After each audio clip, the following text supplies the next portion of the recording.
friends, welcome to Indian Recipes Tamil. நம்ம இன்னைக்கு white forest cake எப்படி பண்றதுன்னு பார்க்க போறோம். இது நிறைய பேர் வந்து ரெக்வெஸ்ட் பண்ணி கேட்டிருந்த ஒரு வீடியோ. ஆல்ரெடி நம்ம சேனல்ல black forest cake அப்லோட் பண்ணியிருந்தேன். எக் வச்சு எப்படி பண்றது, முட்டை இல்லாம எப்படி பண்றது, ரெண்டு வெரைட்டியுமே சொல்லி காமிச்சிருந்தேன்.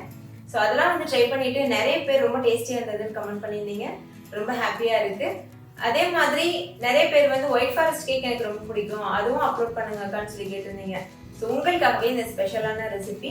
இது வந்து எங்களோட வெட்டிங் அனிவர்சரிக்காக செஞ்சது. ஸோ உங்க முன்னாடி கட் பண்ணி காமிக்க முடியல, ஆனாலும் நான் வந்து முடிஞ்சளவு அதை கட் பண்ணி காமிக்க ட்ரை பண்ணியிருக்கேன்.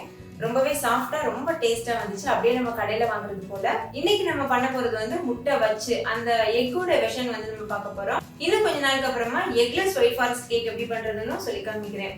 ஸோ கண்டிப்பா இந்த ரெண்டு ரெசிபியுமே மிஸ் பண்ணாம பாருங்க. இப்போ வாங்க நம்ம வீடியோக்குள்ள போயிட்டு இந்த ஒயிட் ஃபாரஸ்ட் கேக் எப்படி ரொம்ப சுலபமா பண்றதுன்னு பார்க்கலாம். வீடியோக்குள்ள போறதுக்கு முன்னாடி நம்ம சேனல் இந்தியன் ரெசிபிஸ் தமிழை சப்ஸ்கிரைப் பண்ணிக்கோங்க. கூடவே இருக்க பெல் சிம்பிளையும் கிளிக் பண்ணிக்கோங்க. அப்பதான் நான் தினம் அப்லோட் பண்ற புது புது ரெசிபிஸை நீங்க மிஸ் பண்ணாம பார்க்க முடியும். இப்போ வாங்க வீடியோக்குள்ள போலாம். ஃபர்ஸ்ட் இந்த ரெசிபி பண்ணுறதுக்கு ஒரு மிக்ஸி ஜார் எடுத்துக்கோங்க. அதில் 3 முட்டையை உடச்சி சேர்த்துக்கோங்க. இது கூடவே அரை கப் அளவு சர்க்கரை சேர்த்துக்கோங்க. நீங்கள் நல்ல சர்க்கரை நிறைய போட்டு சாப்பிடுவீங்கன்னா 3/4 கப் வரைக்கும் கூட சேர்த்துக்கலாம். இது வந்து மீடியமான ஸ்வீட்னஸில் இருக்கும். இப்போ இது கூடவே 1 டீஸ்பூன் அளவு வெனிலா எசன்ஸும் சேர்த்துக்கோங்க. சேர்த்துட்டு இது எல்லாத்தையும் சேர்த்து நைஸாக அரைச்சிட்டு வந்துடணும். இப்போ பாருங்கள், இது எல்லாத்தையும் நல்லா அரைச்சாச்சு. இப்போ இது கூடவே 1/4 கப் அளவுக்கு நெய் சேர்த்துக்கோங்க. நீங்கள் நெய்க்கு பதிலாக எண்ணெய், அதுக்கப்புறம் டால்டா கூட சேர்க்கலாம். அப்படி இல்லைன்னா பட்டர் கூட சேர்க்கலாம். இப்போ இது கூட 1/4 கப்புக்கும் குறைவாக தண்ணி சேர்த்துக்கோங்க. அதாவது 2 டேபிள் ஸ்பூன் அளவு தண்ணி இருக்கும். இப்போ இதில் பால் பவுடர் வந்து சேர்த்துக்கோங்க. 1/2 டேபிள் ஸ்பூன் அளவு பால் பவுடர் சேர்த்துக்கோங்க. அது வந்து கரெக்டான ரேஷியோவாக இருக்கும். இப்போ இது எல்லாத்தையும் சேர்த்து நல்லா நைஸாக அரைச்சிட்டு வந்துடலாம். நல்லா இது போல் ஃப்ளஃபியாக அரைச்சதுக்கப்புறமா ஒரு மிக்சிங் பவுல் எடுத்துக்கோங்க. அதில் நம்ம அரைச்சி வச்சுருக்க முட்டையை சேர்த்துருங்க. நீங்கள் மிக்சிக்கு பதிலாக நம்ம இப்போ சேர்த்த எல்லா இன்க்ரீடியண்ட்டையும் ஒரு பவுலில் போட்டு விஸ்க் வச்சு கூட கலக்கிக்கலாம். இப்போ இதில் ஒரு சன்னி வச்சுட்டு மைதா மாவு சேர்த்துக்கோங்க. 1 கப் அளவு மைதா மாவு சேர்த்துக்கோங்க. அதாவது இது வந்து ஒரு 220 கிராம் அளவு மைதா மாவு இருக்கும். இப்போ இது கூட 1 டீஸ்பூன் அளவு பேக்கிங் பவுடர் சேர்த்துக்கோங்க. அரை டீஸ்பூன் அளவு பேக்கிங் சோடா சேர்த்துக்கோங்க. சேர்த்துட்டு இது நல்லா ஜலிச்சு எடுத்துக்கோங்க.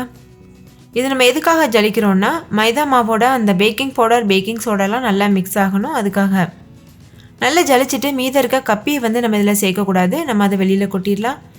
இப்போ வந்து இது நல்லா ஒரு விஸ்க் வச்சு இது போல் கலந்துக்கோங்க. ஒரே டைரெக்ஷனில் கலக்கணும், மாற்றி மாற்றி 2 டைரெக்ஷன்லையும் மிக்ஸ் பண்ணக்கூடாது. பாருங்கள், இந்த மாதிரி ஒரே பக்கம் நீங்கள் கலந்துகிட்டே இருக்கணும். அப்போ தான் வந்து கேக் நல்லா சாஃப்டாக வரும், இல்லைன்னா ஹார்டாக வரும். இப்போ பாருங்கள், இந்த அளவு கன்சிஸ்டன்சியில் இருக்குது. இது வந்து பெர்ஃபெக்டான கன்சிஸ்டன்சி. இப்போ மாவை ஒரு ஓரமாக வச்சுட்டு நம்ம வந்து கேக் ட்ரே ரெடி பண்ணிடலாம். நீங்கள் இது போல் கேக் ட்ரே வச்சுருந்தீங்கன்னா அதில் பண்ணலாம். அப்படி இல்லைன்னா நார்மலாக நம்ம வீட்டில் வச்சுருக்கக்கூடிய அலுமினியம் பாத்திரமில் கூட பண்ணலாம். நான் இன்றைக்கி இந்த பாத்திரமில் தான் பண்ணி காமிக்க போகிறேன். ஸோ இந்த கேக் ட்ரே வச்சு நிறைய கேக் ரெசிபிஸ் நான் அப்லோட் பண்ணியிருக்கேன். அதனால் நம்ம இன்றைக்கி இந்த பாத்திரமில் ட்ரை பண்ணலாம். அப்போ இது வந்து எல்லாருக்குமே யூஸ்ஃபுல்லாக இருக்கும். பார்க்குற வியூவர்ஸ் வந்து தைரியமாக வீட்டில் இருக்க பாத்திரம் வச்சு செய்ய முடியும். ஸோ இப்போ வந்து இதில் நம்ம கேக் கொஞ்சம் கூட ஒட்டாமல் வரணுன்றதுக்காக நல்லா வந்து எண்ணெய் அப்ளை பண்ணிக்கோங்க. ஆயில், பட்டர், கீ எது வேணால் அப்ளை பண்ணலாம். நல்ல ஒரு திக் லேயராக அப்ளை பண்ணிக்கோங்க. அப்ளை பண்ணதுக்கப்புறமா இதில் பட்டர் ஷீட் வச்சுருங்க. நீங்கள் பட்டர் ஷீட்டுக்கு பதிலாக மைதா மாவு இருக்குல்ல, அந்த மாவை வந்து எல்லா இடத்துலையும் உள்பக்கத்தில் படுறது போல் தூவி விட்டுக்கலாம். பட்டர் ஷீட் இருந்ததுன்னா இது போல் நீங்கள் பட்டர் ஷீட் வச்சுக்கோங்க. இப்போ இதில் நம்ம கேக் மாவு செஞ்சு வச்சுருக்கோம்ல, அதை வந்து சேர்க்கணும். இந்த கன்சிஸ்டன்சி பாருங்கள், இது வந்து ரிப்பன் கன்சிஸ்டன்சின்னு சொல்லுவாங்க. இது வந்து கேக்குக்கு பெர்ஃபெக்டான கன்சிஸ்டன்சி. இந்த கன்சிஸ்டன்சியில் பண்ணோன்னா கேக் நல்லா ஃப்ளஃபியாக வரும். இப்போ இது நல்லா டேப் பண்ணிக்கோங்க. இது எதுக்காகனா ஏர் பபிள்ஸ்லாம் வெளியில் போகும். அப்போ தான் கேக் வந்து நல்லா சாஃப்டாக வரும், வெடிக்காமல் வரும். இப்போ நம்மளோட கேக் ட்ரேவும் தயாராகிருச்சு. இப்போ இதை நம்ம அவனில் பேக் பண்ணிட்டு வந்துடலாம். ஒருவேளை உங்ககிட்ட அவன் இல்லைன்னு ஃபீல் பண்ணிங்கன்னா நம்ம வந்து கடாயிலேயே ரொம்ப சூப்பராக நம்ம ஸ்டவ் டாப்பில் வச்சே பண்ணலாம். அந்த மெத்தடில் நான் நிறைய கேக் ரெசிபிஸ் அப்லோட் பண்ணியிருக்கேன். அதில் 1-2 உங்களுக்காக நான் வீடியோக்கு கீழே இருக்க டிஸ்கிரிப்ஷன் பாக்ஸில் தரேன். நீங்கள் அந்த லிங்க்கை செக் பண்ணி பார்த்தீங்கன்னா எப்படி கடாயில் பேக் பண்ணுறதுன்ற ஐடியா கிடைக்கும். ஸோ இதே மாதிரி மாவு ப்ரிப்பேர் பண்ணிவிட்டு நீங்கள் வந்து கடாயில் பேக் பண்ணலாம். ஸோ இப்போ ஃபஸ்ட்டு வந்து நம்ம அவனில் பேக் பண்ணுறதுக்கான டைமிங் பார்த்துடலாம். ஒரு 10 நிமிஷத்துக்கு 180 டிகிரி செல்சியஸ்க்கு வச்சுட்டு நல்லா ப்ரீஹீட் பண்ணிக்கோங்க அவனை. அதுக்கப்புறமா அதே டெம்பரேச்சரில் 30லேருந்து 40 நிமிஷம் வரைக்கும் பேக் பண்ணிக்கோங்க. சில அவனில் வந்து 25 நிமிஷத்துலேயே பேக் ஆயிரும். ஸோ நம்ம இடையில திறந்து பார்த்துக்கணும். இப்போ ஸ்டவ்வில் பண்ணும்போது நம்ம கடாய் வச்சு பண்ணுவோம்ல, அதுக்கான டைமிங் சொல்கிறேன். அதுக்கு வந்து கடாயை ஹை ஃப்ளேமில் வச்சு ஒரு 10 நிமிஷத்துக்கு நல்லா சூடு பண்ணிக்கோங்க. அதுக்கப்புறமா கேக் ட்ரேயை உள்ளே வச்சுட்டு நல்லா ஏர்டைட்டாக மூடி போட்டு மூடிட்டு லோ ஃப்ளேமில் வச்சு 30லேருந்து 40 நிமிஷம் வரைக்கும் வேக வச்சுக்கோங்க. சில நேரத்தில் 20 நிமிஷத்தில் வெந்துடலாம், சில நேரத்தில் 40 நிமிஷத்துக்கு மேலே கூட ஆகலாம். அதனால் இடையில ஒரு டூத் பிக் வச்சு குத்தி பாருங்கள். மாவு ஒட்டாமல் வந்ததுன்னா கேக் ரெடியாக இருக்குன்னு அர்த்தம். ஸோ அந்த மாதிரி பார்த்து வேக வச்சுக்கோங்க. இப்போ நான் சொன்னது போல் நான் வந்து அவனில் பேக் பண்ணி எடுத்துகிட்டு வந்திருக்கேன். பாருங்கள், கேக்கு கொஞ்சம் கூட வெடிப்பு இல்லாமல் எவ்வளோ ஃப்ளஃபியாக சூப்பராக ரெடியாக இருக்குது. இப்போ இதை நம்ம கேக் மோல்டுலேருந்து டிமோல்ட் பண்ணிடலாம். அதுக்கு கேக்கோட ஓரங்களை வந்து கத்தி வச்சு நல்லா கீறி விட்டுட்டு அதுக்கப்புறமா ஒரு பிளேட்டில் கவுத்தி இது போல் டேப் பண்ணுங்கள். ரொம்ப சுலபமாகவே கேக் வெளியில் எடுக்க வந்துடும். நீங்களே பாருங்கள் எவ்வளோ ஸ்பாஞ்சியான சூப்பரான கேக் நம்ம தயார் பண்ணியிருக்கோம். இது இப்போ நல்லா ஆறட்டும். ஆறுனதுக்கு அப்புறமா நம்ம இதில் க்ரீம் அப்ளை பண்ணலாம். நான் வீட்டிலையே தான் பட்டர் க்ரீம் ஃப்ராஸ்டிங் வந்து ரெடி பண்ணியிருக்கேன். பட்டர் க்ரீம் எப்படி நம்ம பேக்கரி ஸ்டைலில் தயார் பண்ணுறதுன்னு சொல்லி தனியாக அதுக்குன்னே ஒரு வீடியோ வந்து நான் அப்லோட் பண்ணியிருக்கேன். அதில் நல்லா டீட்டெயிலாக எக்ஸ்பிளைனும் பண்ணியிருக்கேன். ஸோ அந்த க்ரீம் ரெசிபியோட வீடியோ லிங்க்கும் வீடியோக்கு கீழே இருக்க டிஸ்கிரிப்ஷன் பாக்ஸில் உங்களுக்கு கிடைக்கும். நீங்கள் அதை செக் பண்ணி பார்த்துட்டு க்ரீம் வீட்லேயே ப்ரிப்பேர் பண்ணிக்கோங்க பட்டர் வச்சு. இப்போ கேக் நல்லா ஆறுனதுக்கப்புறமா இதை நம்ம 3 லேயராக கட் பண்ணி எடுத்துடலாம். உங்களுக்கு வேணும்னா நீங்கள் 2 லேயர் கேக்காக கூட கட் பண்ணி எடுக்கலாம். 3 லேயராக நம்ம கட் பண்ணி எடுத்தோன்னா அப்படியே கடையில் கிடைக்கிற மாதிரி ஒயிட் ஃபாரஸ்ட் கேக் கிடைக்கும். அதனால் நான் 3 லேயர் கட் பண்ணியிருக்கேன். இப்போ இதில் நம்ம க்ரீம் தடவிடலாம். க்ரீம் தடவுறதுக்கு முன்னாடி இதில் வந்து கொஞ்சமாக சுகர் சிரப் வந்து சேர்க்கணும். எதுக்காகனா இன்னும் கொஞ்சம் நல்ல ஸ்வீட்னஸ்க்காக, அதுக்கப்புறம் நல்லா வந்து சாஃப்டாக மாய்ஸ்டாக இருக்கும். அதுக்காக இந்த சுகர் சிரப் பண்ணுறது ரொம்ப ஈஸி. 2 டேபிள் ஸ்பூன் சர்க்கரை எடுத்துக்கோங்க. கூடவே 3 டேபிள் ஸ்பூன் தண்ணி சேர்த்துட்டு சர்க்கரை கரையிறது வரைக்கும் நல்லா கலந்துக்கோங்க. அப்போ வந்து நம்மளுக்கு சுகர் சிரப் தயாராகிரும். சுகர் சிரப் வந்து ஒரு 2 ஸ்பூன் சேர்த்துட்டு நல்லா இது போல் ஸ்ப்ரெட் பண்ணதுக்கப்புறமா நம்ம செஞ்சு வச்சுருக்க க்ரீமையும் சேர்க்கணும். நீங்கள் பட்டர் க்ரீம் ஃப்ராஸ்டிங்கும் பண்ணலாம், அப்படி இல்லைன்னா விப்பிங் க்ரீம் கூட யூஸ் பண்ணலாம். விப்பிங் க்ரீம் எப்படி செய்கிறதுன்னு சொல்லி ஆல்ரெடி அப்லோட் பண்ணியிருக்கிற பிளாக் ஃபாரஸ்ட் கேக்லேயே உங்களுக்கு கிளியராக சொல்லி தந்திருக்கேன். ஸோ இதுலேயும் நான் சொல்லி காமிச்சேன்னா வீடியோ ரொம்ப லென்த்தி ஆயிரும். அதனால் நம்ம இப்போ க்ரீம் அப்ளை பண்ணிடலாம். ஃபஸ்ட்டு ஒரு லேயர் க்ரீம் அப்ளை பண்ணதுக்கப்புறமா கொஞ்சமாக இது மேலே செரி வந்து தூவிக்கோங்க.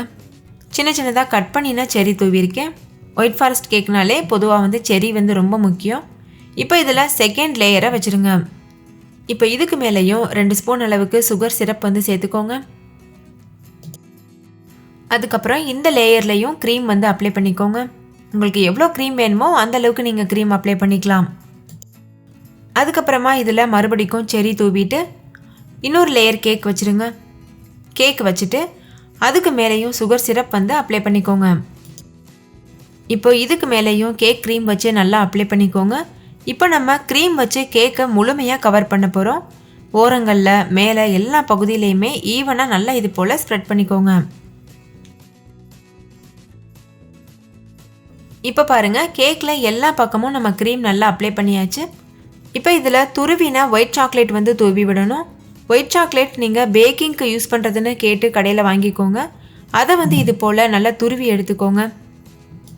உங்களுக்கு பேக்கிங்க்கு யூஸ் பண்ணுற ஒயிட் சாக்லேட் கிடைக்காத பட்சத்தில் நீங்கள் மில்கி பார் இது போல் கூட ஒயிட் சாக்லேட் யூஸ் பண்ணலாம். ஆனால் நம்ம பேக்கிங்க்கு யூஸ் பண்ணுற ஒயிட் சாக்லேட் வந்து ரொம்ப கம்மியான விலையிலேயே நம்மளுக்கு கிடச்சிரும். இப்போ கேக்கை சுற்றிலும் இது போல் நம்ம துருவின சாக்லேட்டை சேர்த்துடணும். நீங்கள் கேரட் துருவி வச்சு துருவலாம், இல்லை தேங்காய் துருவி அதுக்கப்புறமா நம்ம நார்மலாக கத்தி வச்சு கூட இது போல் துருவினாப்பில் கட் பண்ணலாம். இதே போல் எல்லா பக்கமும் படுறது அளவுக்கு நல்லா இதை ஒட்டி வச்சுக்கோங்க. நம்ம க்ரீம் நிறைய அப்ளை பண்ணியிருக்கிறதுனால ஈஸியாகவே இது நல்லா ஒட்டி பிடிச்சிக்கும். பொதுவாகவே ஒயிட் ஃபாரஸ்ட் கேக்குனாலே இந்த சாக்லேட் தான் அதில் ஹைலைட்டு. ஸோ நிறைய வந்து சேர்த்துக்கோங்க. அப்போ தான் சாப்பிடும்போது அந்த க்ரன்ச்சினஸோட அந்த டேஸ்ட்டோட ரொம்ப பக்காவாக இருக்கும். இப்போ கேக்கை முழுமையாக நம்ம சாக்லேட் துருவல் வச்சு தயார் பண்ணியாச்சு. இப்போ இது மேலே நம்ம டிசைன் கொடுக்க ஆரம்பிச்சிடலாம். அதுக்கு நம்ம செஞ்சு வச்சுருக்க க்ரீமை பைப்பிங் பேக்கில் போட்டுக்கோங்க. அதில் நான் வந்து ஸ்டார் நாசல் வச்சுருக்கேன். இப்போ இது போல் பூ மாதிரி டிசைன் கொடுத்துக்கோங்க. இந்த டிசைன் எல்லாமே நம்மளுக்கு விருப்பமான முறையில் நம்ம எவ்வளோ டிசைன் வேணாலும் பண்ணலாம். நான் இன்றைக்கி சிம்பிளாக பண்ணி காமிச்சிருக்கேன். இந்த மாதிரி பூ மாதிரி சுற்றி எல்லா இடத்துலையும் வச்சதுக்கப்புறமா இதுக்கு மேலே நம்ம ஒவ்வொரு பூலையும் ஒவ்வொரு செரிஸ் வச்சிடலாம். நீங்கள் விருப்பப்பட்டால் நடுவில் வந்து ஹாப்பி பர்த்டேன்னு கூட நீங்கள் எழுதி இந்த கேக் வந்து கட் பண்ணலாம். பாருங்கள், பார்க்குறதுக்கே எவ்வளோ கலர்ஃபுல்லாக ரொம்பவே அட்ராக்டிவாக அழகாக இருக்குது. சாப்பிட்றதுக்கு டேஸ்ட் அப்படியே கடையில் வாங்கினது போலவே இருந்தது. ரொம்பவே டேஸ்ட்டாக இருந்துச்சு. ஸோ கண்டிப்பாக ட்ரை பண்ணி பாருங்கள். நான் சொன்னது போல் இது எங்களோட வெட்டிங் அனிவர்சரிக்கு பண்ணது. ஸோ ஆல்ரெடி வந்து கட் பண்ணி நாங்கள் வந்து செலிப்ரேட் பண்ணிட்டோம். இப்போ நான் உங்களுக்காக இந்த பீஸ் வந்து கட் பண்ணி காமிக்கிறேன். நீங்களே பாருங்கள் எவ்வளோ சாஃப்டாக உள்ளே இறங்குது. பார்க்குறதுக்கே நல்லா அட்ராக்டிவாக, பார்க்கும்போதே அப்படியே சாப்பிடணும் போல் இருக்குது. டேஸ்ட் வந்து ரொம்பவே பக்காவாக இருக்கும். ஸோ ட்ரை பண்ணி பார்த்துட்டு உங்கள் எக்ஸ்பீரியன்ஸ் எப்படி இருந்ததுன்னு கமெண்ட்லையும் கூட ஷேர் பண்ண மறந்துடாதீங்க. இந்த வீடியோ உங்கள் எல்லாருக்கும் ரொம்ப பிடிச்சிருக்கும்னு நம்புகிறேன். பிடிச்சிருந்தால் லைக் பண்ணுங்கள். உங்கள் ஃப்ரெண்ட்ஸ் கூட நிறைய ஷேர் பண்ணுங்கள். ஸோ அவங்களும் பார்த்து பயன்பெறட்டும். இந்த கேக் மட்டும் இல்லை, நம்ம சேனலில் நிறைய வெரைட்டியான கேக் ரெசிபீஸ் இருக்குது. பிளாக் ஃபாரஸ்ட் கேக், அதுக்கப்புறமா பட்டர்ஸ்காட்ச் கேக், அதுக்கப்புறம் வந்து ரெயின்போ கேக், இந்த மாதிரி நிறைய வெரைட்டியான கேக் ரெசிபீஸ் இருக்குது. எல்லாரோட all time favourite vanilla cake கூட நான் அப்லோட் பண்ணியிருக்கேன். ஸோ இது எல்லாமே வந்து நம்ம சேனலில் இருக்குது. நீங்கள் போய்ட்டு செக் பண்ணி பாருங்கள். இன்னொரு சூப்பரான ரெசிபியோட நான் உங்களை சந்திக்கிறேன். அதுக்கு முன்னாடி நம்ம சேனல் இந்தியன் ரெசிபீஸ் தமிழை சப்ஸ்கிரைப் பண்ணிக்கோங்க. கூடவே இருக்க பெல் சிம்பலையும் கிளிக் பண்ணிக்கோங்க. தேங்க்யூ, பாய்.